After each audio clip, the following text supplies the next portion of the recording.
My name is Rinko Inokawa, just an average working woman of 28.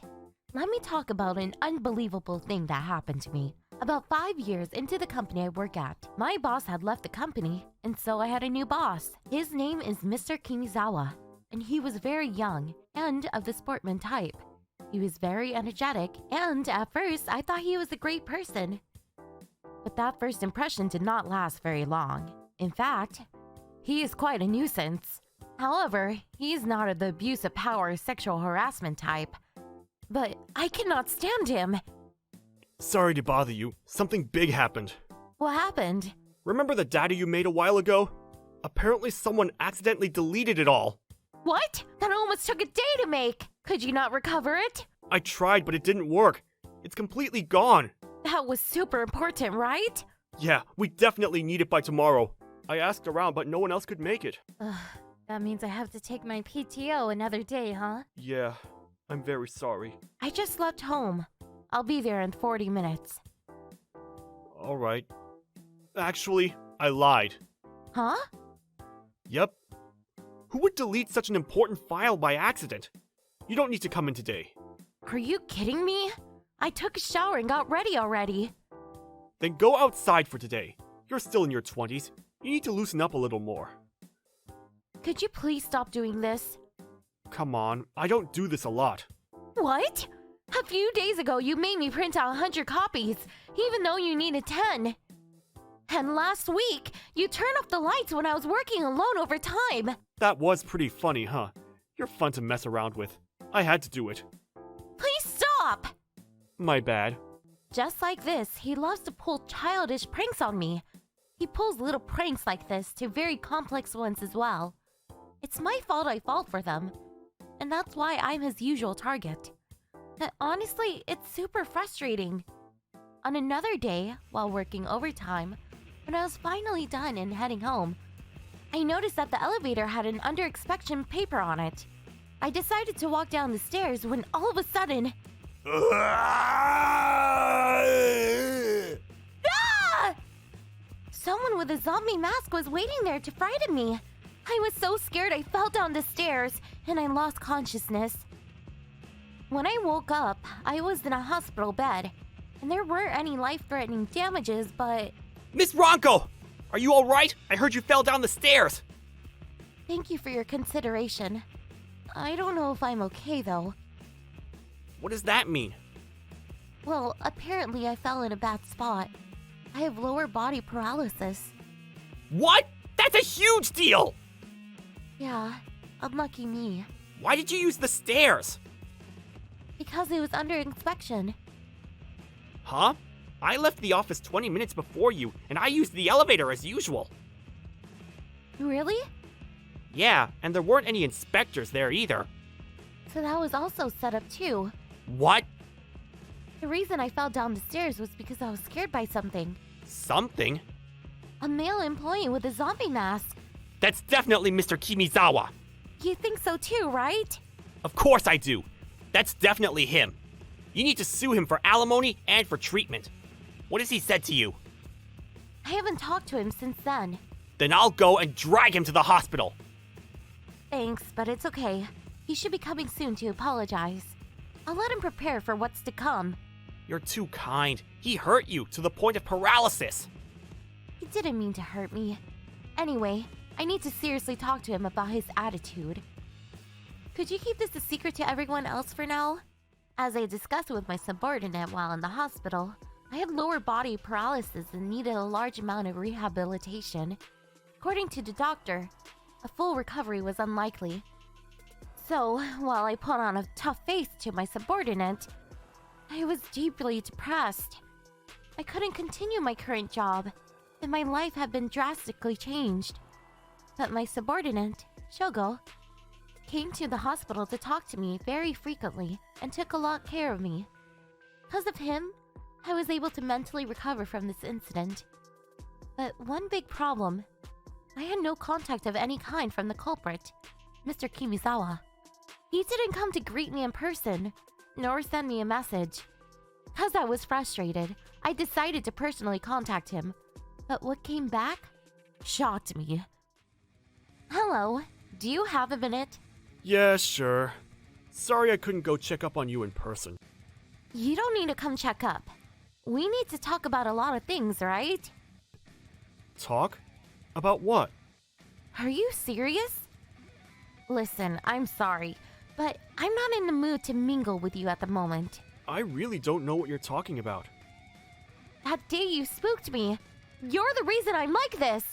We need to talk about how you're going to compensate for this incident and the treatment.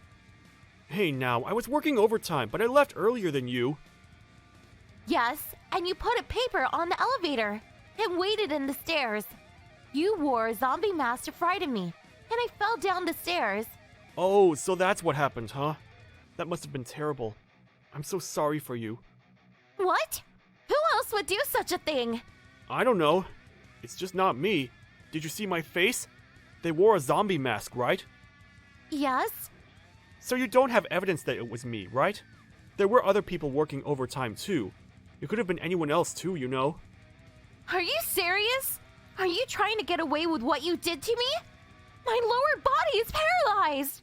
That must be tough. But it's not me. You don't have evidence. Please, stop. I'm not pulling back. I'm going to talk to a lawyer. Whatever makes you happy. But I think it'll be a waste of your time. Mr. Kimizawa said the unthinkable to get away from this. And I wasn't persuaded. I was prepared to sue him for what he did. A few days later, I talked to my lawyer friend and they said it will be a tough call. Like Mr. Kimizawa said, I had no evidence. I thought about what to do then, but couldn't come up with anything. I was hopeless and was about to give up.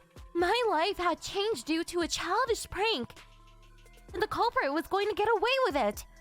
I felt powerless and started to cry. While I cried in the hospital room, I received a message from Shogo. How are you doing? Let me know if you need anything. You don't need to hesitate. Thank you, but I don't know what to do anymore. Why? What happened? I talked to Mr. Kimizawa yesterday. I didn't do anything, like you told me to. You guys didn't talk yet? Yes, because he never contacted me. So I went and contacted him, and he said he didn't do it. The only person that would do such pranks is Mr. Kimizawa. That's what I thought, but I have no evidence. Seriously? Is he trying to get away with this? I talked to my lawyer, but it seems I'm out of options. He didn't push me off, so I wouldn't be able to sue him directly. You were basically pushed off, though. Yeah, but it's no use. So basically, we need evidence, right? Yes, but there aren't any cameras there. And since there weren't any other people there, there's no evidence. I'll do something about it. Trust me. I'll find evidence for you. You don't have to. I'm sorry I complained about this to you. I understand. But I'm doing this for myself. This has nothing to do with you, so you don't need to worry. I'm just your coworker. You don't need to do this. You aren't just my coworker. Huh? Let's talk about this another day. Please, stay put. Shogo went and looked for evidence that Kimizawa did this to me. But when he said I wasn't just a coworker... Did he mean? Does that mean? It seems like a very roundabout way of confessing, so I'm a little flustered. This helped me to slightly forget about my regrets, so I guess it helped. However, he isn't a detective, and looking for evidence is likely very tough. So I wasn't expecting much from his investigations. But a few days later, Shogo came back with great news. So, I contacted Mr. Kimizawa in order to fight him one last time. Mr. Kimizawa, please come to the hospital. We need to talk about what happened. Like I said, it wasn't me. Stop being so clingy. I understand you're in pain, but you have to face the truth. The one to face the truth is you. Sen's picture. This is enough evidence, right? Where did you get this? Shogo got it for me. He apparently got this from your wife. When you do your pranks, you often tell your wife about it, don't you? That time too, you messaged her, I'm going to scare my subordinate, right? And you sent the picture too. We have a screenshot of your message, so we can prove that this was you. My wife betrayed me? Betrayed you? Why would you think like that? Shogo kindly informed her what you did, and she gladly cooperated. Her husband has permanently disabled someone. Do you think she would keep quiet of it? Okay, I admit it, but I didn't plan this to happen. That doesn't mean you can be let off for this. And I heard who called the ambulance. It was someone else who was there on an accident. You didn't call an ambulance for me and just left me there? I called out for you, but you didn't respond, so I got scared. Even so, you kept running away from me afterwards. I'm so sorry. I'll compensate for the treatment, but please, don't request for alimony. Maybe if you were honest from the beginning, I wouldn't have. But not anymore. Please expect a hefty lawsuit. Apparently, Shogo has visited Mr. Kimizawa's house before, and his wife told him that her husband always reports his pranks to her. He remembered this story, so he did his best to contact her and explain to her the situation. This was how he was able to acquire the picture. With this evidence, I was able to acquire a large amount of compensation for the treatment and alimony. And this wasn't it. With this, his wife had also filed for a divorce with Mr. Kimizawa. It was also told to the company, and he was laid off. As for me, I began a new job that I get to work from home for a living. And the amazing person that helped me throughout, Shogo, is now my boyfriend.